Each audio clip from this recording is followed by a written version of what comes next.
In this tutorial, we are going to talk all about the upright lunge. We have two lunges that we find at the be.come project. We have the be.come lunge and the upright lunge.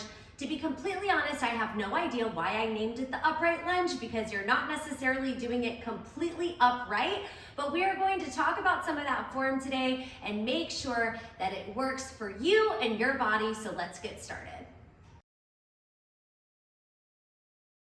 Now, before we get going, let's make sure that you understand the difference between the be.come lunge and the upright lunge. So I'm going to start by setting up for the be.come lunge. Now, the be.come lunge has a nice big stance. It has a strong hinge forward as though I'm peering over the leg, and I have one line that runs from my heel all the way up to the crown of my head. This is the be.come lunge. Now, for the upright lunge, I'm going to change my stance a little. So my back leg pulls about halfway in. The back knee is soft. My upper body still has a hinge forward, but it's not quite as deep as the be.come lunge. It's also not all the way up here, right? Like the name upright lunge may make you think that you're this way, but you're not. You do still have that little hinge forward. So here we go. This is the position of the upright lunge. This is the position of the be.come lunge. Now, the upright lunge can be used in a lot of different ways. And what I love about the upright lunge is because the back leg is pulled in a little more, you have some more freedom for movement. So when you're doing a be.come routine, you may find the upright lunge is a place where we cross back into a curtsy, right? Or you may find that the upright lunge is where we take pulses or where we get our body closer to the floor. So the upright lunge, because of that back knee having a softer bend, it allows a little more freedom for movement.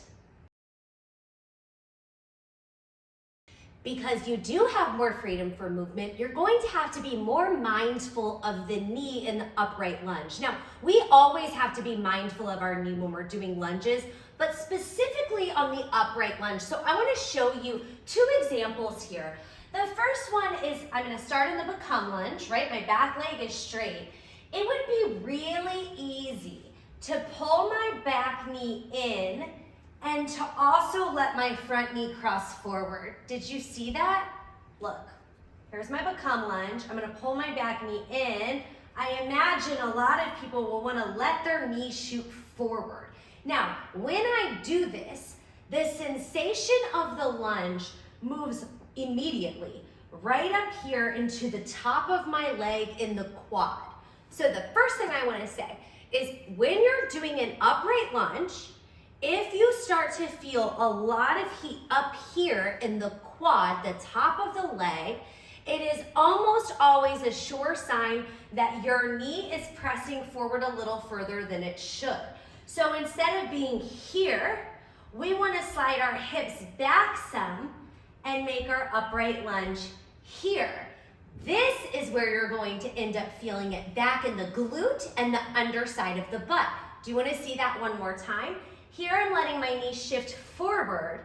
Here I am pressing my knee backwards, hips up, and keeping some of that hinge forward. The second place the knee will have the tendency to really shoot forward in the upright lunge is when I ask you to get lower in the lunge, which I do quite often in routines. So I want to show you what happens. When people get down closer to the floor, again, they'll tend to shoot the knee forward. Ow, it hurts. Do you see that? See, my knee is coming forward. They'll tend to try to go here in order to come up. And you always have to think about getting that knee to press back. So let me show you what it looks like. Here, I'm going to get closer to the floor, but I'm really going to keep the knee back behind the ankle, which requires that tushy to lift up a little bit.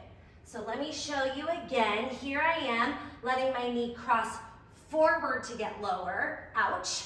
Here I am, letting my knee come back. It almost feels like I'm lifting my hips up a little bit, and that is where you want to go, and that's also how you can protect the knee in this position.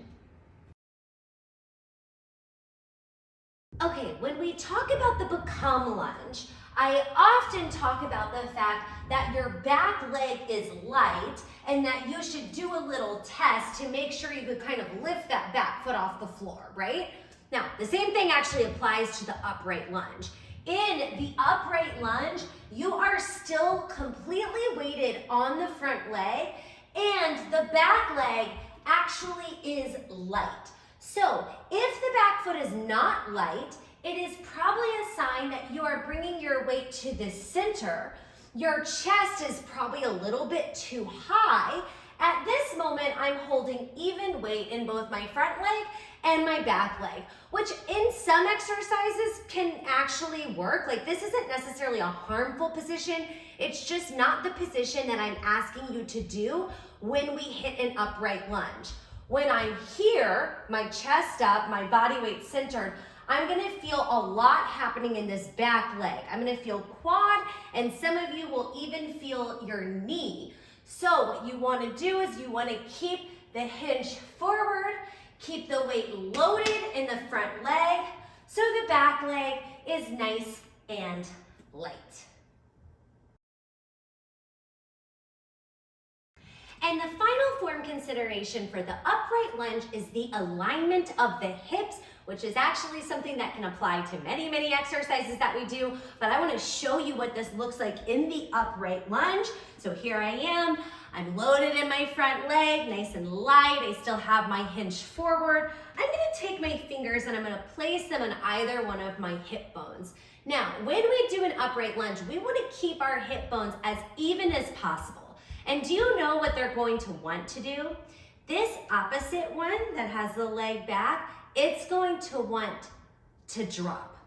And if you do this, the following things will happen. Number one, you will probably feel some sort of like uncomfortable cramping on this outer thigh. And you will feel a lot of stuff happening in your back leg, maybe your quad, maybe your knee, maybe even your foot. Okay, because what happened, I let my weight shoot out this way, and then I let my weight shoot down this way. So I want you to watch the correction. I'm gonna take this hip over here.